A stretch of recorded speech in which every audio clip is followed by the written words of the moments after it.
एक खूबसूरत राज्य में एक लड़की और एक लड़का रहते थे। दोनों एक दूसरे से बहुत प्यार करते थे और अपनी प्रजा के साथ खुशी खुशी जिंदगी बिता रहे थे। महल में हर दिन खुशियों का माहौल होता था। एक दिन अचानक आसमान काला हो गया, तेज हवा चलने लगी और एक भयानक राक्षस आ गया।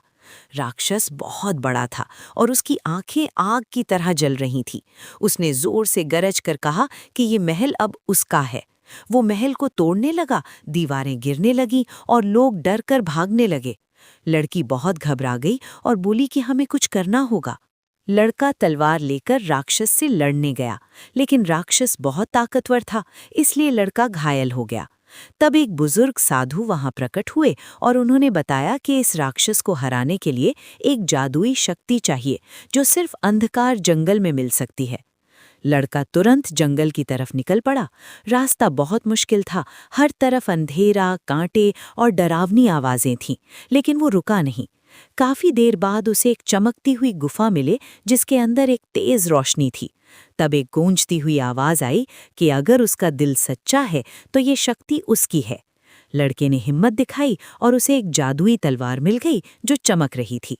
वो तुरंत महल वापस आया जहां राक्षस अभी भी तबाही मचा रहा था। लड़के ने हिम्मत के साथ उसका सामना किया और कहा कि अब उसका अंत है।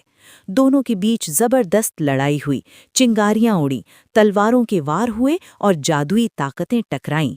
आखिरकार लड़के ने जादुई तलवार से राक्षस को हरा दिया और राक्षस राख बनकर उड़ गया।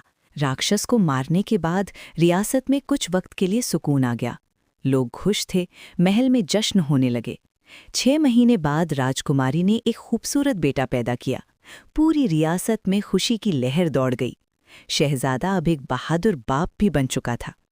लेकिन किस्मत को कुछ और ही मंजूर था। एक रात जब पूरा महल गहरी नींद में था, अचानक आसमान पर काले बादल छा गए। तेज हवा चलने लगी। पहरेदार कुछ समझ पाते उससे पहले ही एक खौफनाक साया महल के अंदर घुस गया। वो था उस मरे हुए राक्षस का भाई। उसकी आंखों में आग थी और दिल में बदले की आग जल रही थी। उसने जादू से सबको बेहोश कर दिया और सीधा शहजादे के कमरे में पहुंच गया। बिना आवाज किए उसने शहजादे को उठा लिया और अंधेरे में गायब हो गया। सुबह होते ही महल में हंगामा मच गया। राजकुमारी रो रो कर बेहाल हो गई। पूरी रियासत शहजादे को ढूंढने लगी, लेकिन उसका कोई पता नहीं चला। उधर राक्षस शहजादे को एक दूर खतरनाक पहाड़ की गुफा में ले गया। वहां उसने शहजादे को जंजीरों में बांध दिया। राक्षस बोला, तुमने मेरे भाई को मारा, अब मैं तुम्हें धीरे धीरे मौत दूंगा। लेकिन शहजादा डरा नहीं। उसने हिम्मत से जवाब दिया, सच कभी नहीं मरता और जुल्म का अंजाम हमेशा बुरा होता है। राक्षस हंस पड़ा, लेकिन उसे क्या पता था कि ये कहानी अभी खत्म नहीं हुई। आगे क्या होगा? राजकुमारी क्या शहजादे को बचा पाएगी